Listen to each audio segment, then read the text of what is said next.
अब यहाँ से ये वॉलपेपर और सामने वाली पिक्स एकदम सिमिलर हैं, बस ये जो घास है यहाँ पे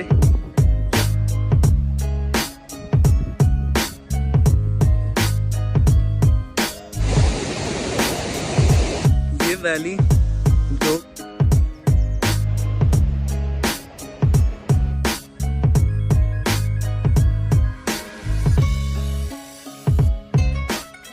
तो सुप्रभात। और आज है तारीख 20 जून और टाइम हो रहा है अभी 6:45। हम लोग निकल रहे हैं वैली ऑफ फ्लावर्स के ट्रैक के लिए। ये फिर से वही वाटरफॉल आ गया जो कल पड़ा था हेमकुंड साहिब जाते हुए, और पीछे ये कांकरिया विलेज।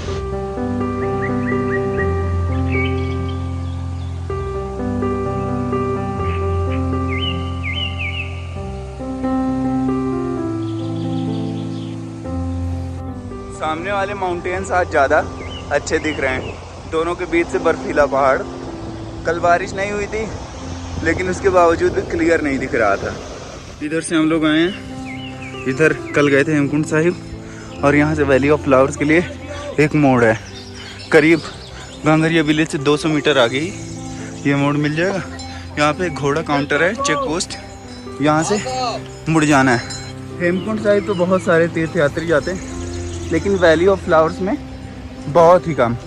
यहाँ का जो पीक सीज़न होता है वो मिड जुलाई से मिड अगस्त तक होता है। उस समय वैली की खूबसूरती अपने पीक पे होती है, सारे फूल खिले होते हैं। अभी क्या है, फूल तो शायद बहुत कम मिलेंगे, लेकिन इसी समय आया हूँ तो विज़िट भी इसी समय करूँगा। और ये रास्ता इतना क्लीन है, ये देख रहे हो। रीज़न इसका यही है कि इधर घोड़े खच्चर नहीं आते। ये ट्रैक उतना टफ नहीं है जितना हेमकुंड साहिब था। अभी तो एकदम प्लेन जैसा है, क्लाइंब करने जैसा कुछ नहीं है इस रास्ते पे अभी तक। यहाँ से एंट्री करवानी पड़ती है, टिकट यहाँ का मिलेगा। जो इंडियंस हैं उनको 150 रुपये पर पर्सन, और जो फॉरेनर्स हैं उनके लिए 600 पर पर्सन।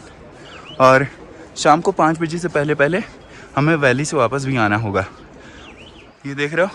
और वैली जाने के लिए आपको 12 बजे से पहले ही दोपहर में निकलना पड़ेगा। 12 बजे या उसके बाद आती हैं आप तो नहीं जाने देंगे। ये रहा टिकट मनीष भाई का और मेरा, दोनों लोगों का। ये लिस्ट है फ्लावर्स की जो जो यहाँ पे पाए जाते हैं। एंट्रेंस गेट,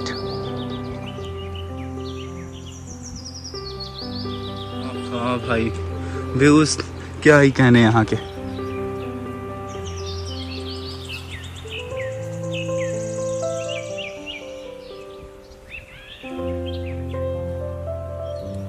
और ये जो वैली ऑफ फ्लावर्स है ये नेशनल पार्क भी है, और 2005 में इसको यूनेस्को वर्ल्ड हेरिटेज साइट में भी इंक्लूड कर लिया गया था। 4 किलोमीटर का ये ट्रैक है, और काउंटर पे पूछने पे पता चला 2 घंटे का समय लगभग लग जाएगा। 2 किलोमीटर खड़ी चढ़ाई है और 2 किलोमीटर प्लेन है।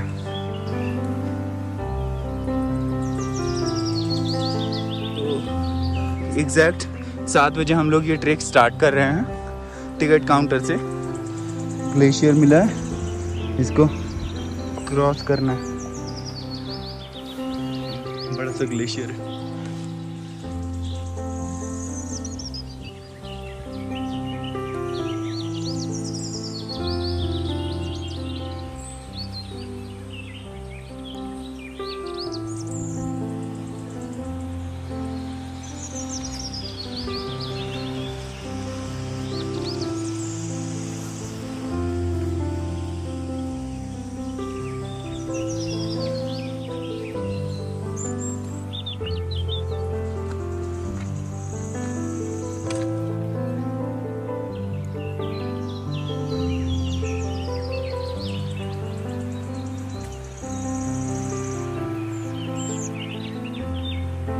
छोटे छोटे फ्लावर्स काफ़ी यहाँ पे दिखने लगे। ये कोई लगाया नहीं गया, अपने आप ही होते हैं।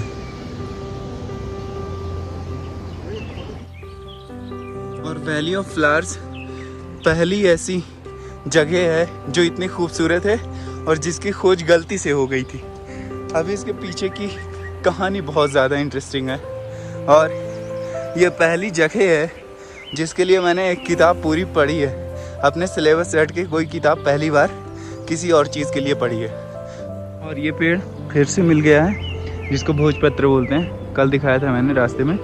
और इसी की छाल पे वेदास और महाभारत लिखे गए थे, पुराण भी इसी की छाल पे लिखे गए थे।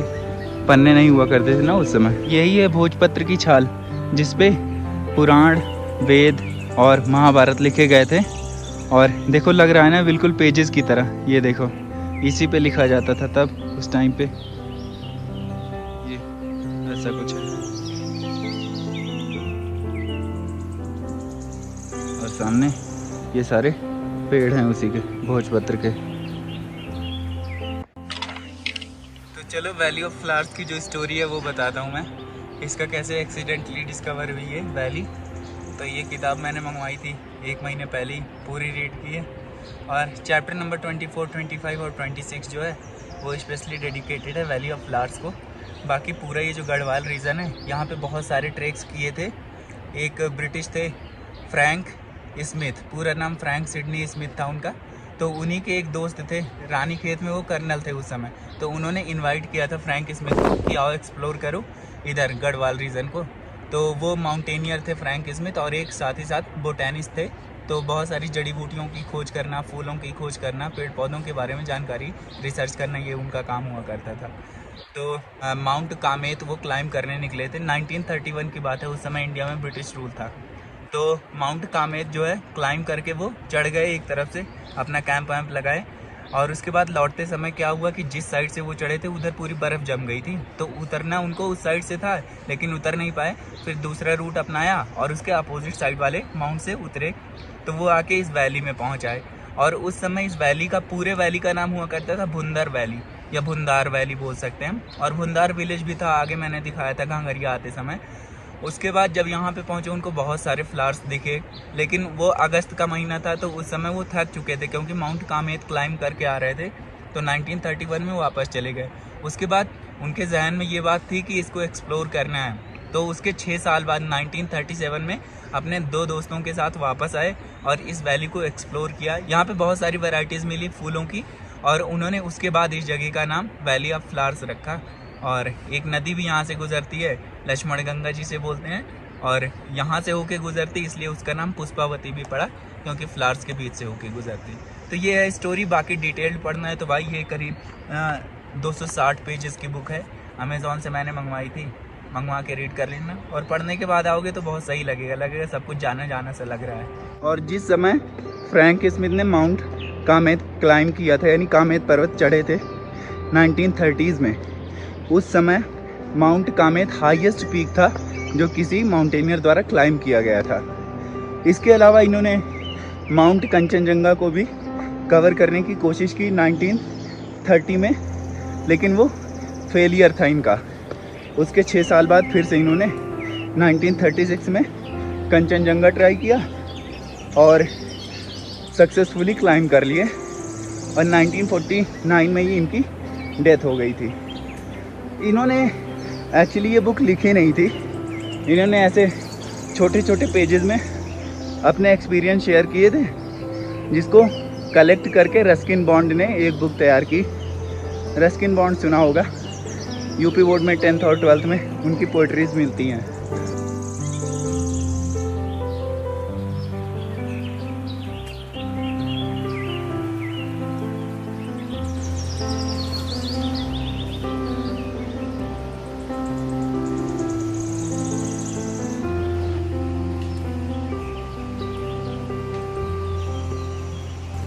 पेड़ को देख रहे हो, नाम इसका एबीस पिंडरो है। देख रहे हो ऊपर, काफी ऊपर तक है।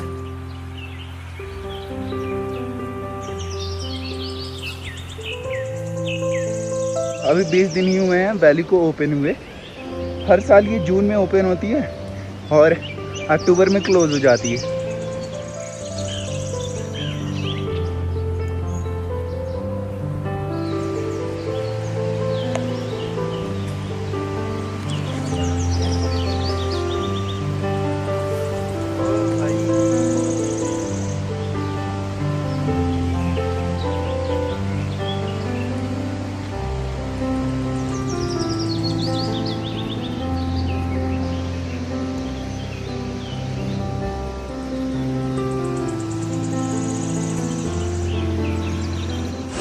और ये जो नदी है इसका नाम पुष्पावती है, क्योंकि ये पुष्पों की घाटी से होके आती है, वैली ऑफ फ्लावर से, इसीलिए इसको पुष्पावती बोलते हैं। और लक्ष्मण गंगा के नाम से भी जानी जाती है।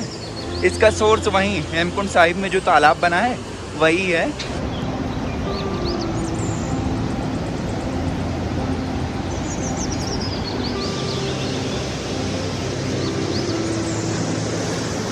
बहुत सारी क्लिप्स को शूट करने का क्रेडिट जाता है मनीष भाई को दिल्ली से।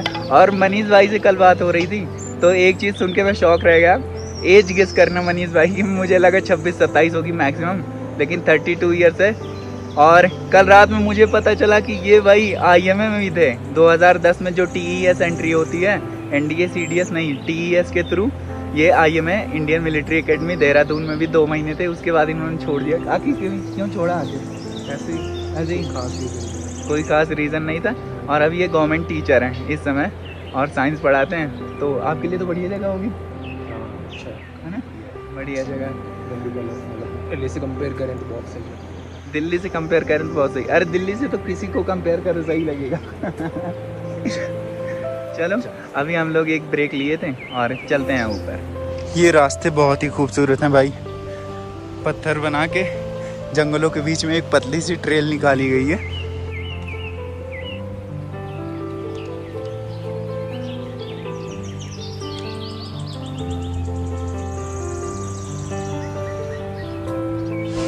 ऐसा रास्ता है भाई, अभी तक तो प्लेन था, अब चढ़ाई शुरू हो गई है।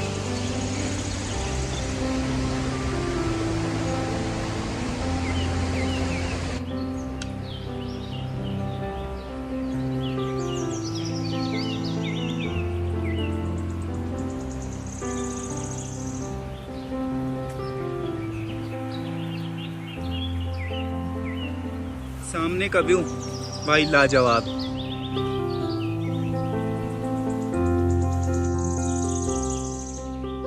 ये ब्लू पॉपी है, काफ़ी मशहूर है, अभी पूरी तरह से खिली नहीं है। यहाँ पे कोई फूल देखने को मिले या ना मिले, बस ब्रह्म कमल मिल जाए वही असली मकसद है। लेकिन अभी एक सरदार जी मिले, उन्होंने बताया कि ब्रह्म कमल मिड जुलाई के बाद खिलता है और काफ़ी ज़्यादा हाइट पे होता है। वैसे वैली ऑफ फ्लावर्स के ट्रैक में देखने को मिल जाता है, लेकिन अभी तो जून चल रहा है तो मिलना मुश्किल है, और बड़ी किस्मत वालों को ही देखने को मिलता है ब्रह्म कमल। इसके अलावा ब्रह्म कमल साल भर में एक बार ही ओपन होता है और उत्तराखंड का वो राजकीय पुष्प भी है। धूप निकल आई है लेकिन हल्का हल्का बारिश होना शुरू हो गई है।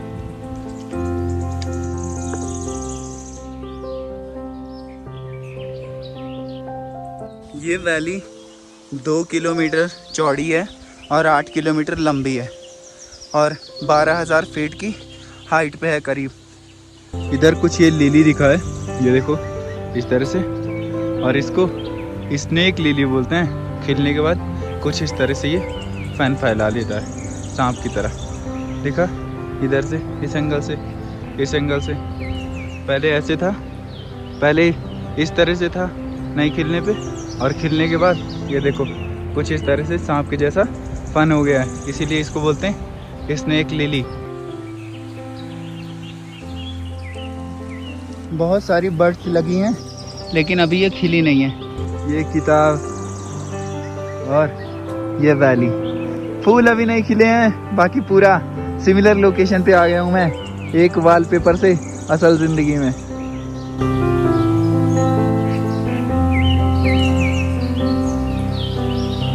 तो बस पहुंच आया हूँ, 10 से 15 मिनट और लगेंगे बस।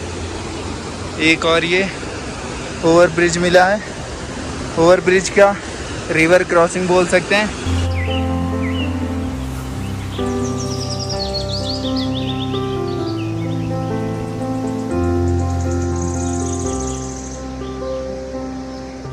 तो हो गई है यहाँ से वैली की शुरुआत भाई, देख लो क्या खूबसूरत व्यूज हैं यहाँ के।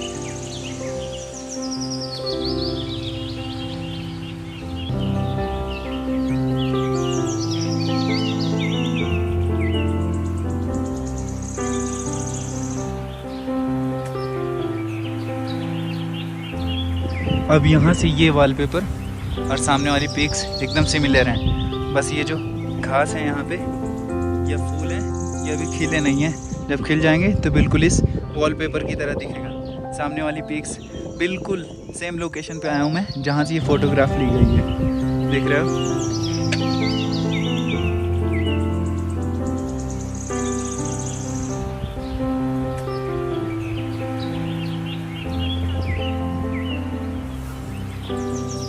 वैली के अंदर चलते हैं, देखते हैं कुछ फूल उल दिख जाए तो। यही है वैली का मेन स्पॉट जहाँ पे सारी पिक्स, सारी वीडियोस, सारी रील्स बनती। अंदर नीचे थोड़ा सा चलता हूँ और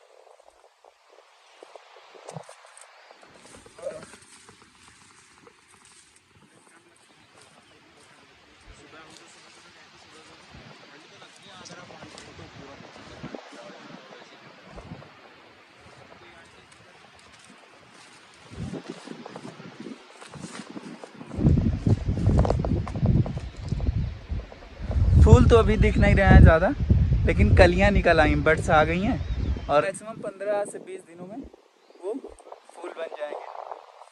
तो जुलाई का टाइम सबसे बढ़िया रहेगा भाई यहाँ आने का।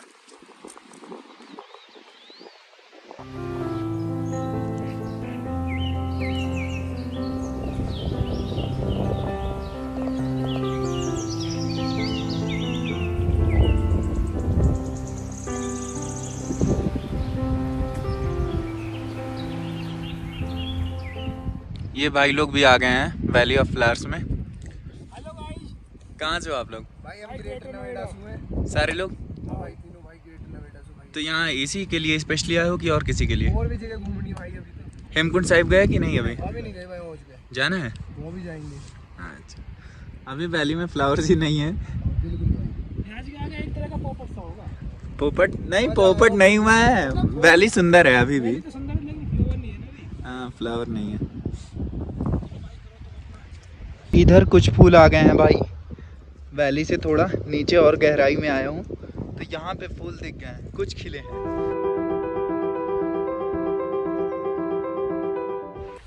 और हाँ, यहाँ पे खाने पीने की जो भी चीज़ें लाते हो तो उसका रैपर या फिर बॉटल उसको वापस लेके जाना होता है। वहीं पे इंस्ट्रक्शन मेंशन किया गया था जहाँ मैंने टिकट ली थी।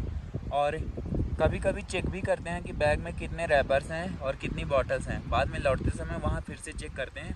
अगर उतने नहीं मिलते तो आपको फाइन भरना पड़ सकता है।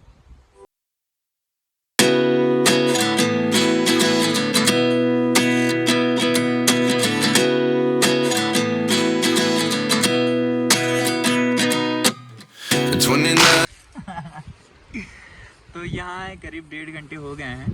7 बजे चले थे, 2 घंटे में यहाँ पहुँच आए थे 9 बजे और अभी 10:30 के आसपास का टाइम हो रहा है। तो बस निकलते हैं यहाँ से। और आज का दिन फिर से एक लंबा ट्रैक होने वाला है क्योंकि 4 किलोमीटर तो इधर आना हुआ घांगरिया से। अब वापस घांगरिया जाना है, वहाँ से होटल से चेकआउट करना और नीचे फिर 10 किलोमीटर वापस जाके गोविंद घाट पहुँचना है।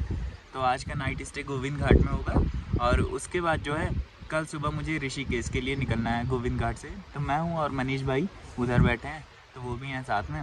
वो अपना ऋषिकेश से दिल्ली निकल जाएंगे और मेरा देखो क्या प्लान रहता है। तबीयत थोड़ी सी अगर सही हो जाती है तो गंगोत्री और यमुनोत्री भी करने का इरादा है, वो भी हो जाएगा। तो चलो फिर इस ब्लॉग को यहीं पे एंड करते हैं और बाकी फिर से मिलेंगे आपको एक नई वीडियो में। तब तक के लिए गुड बाय।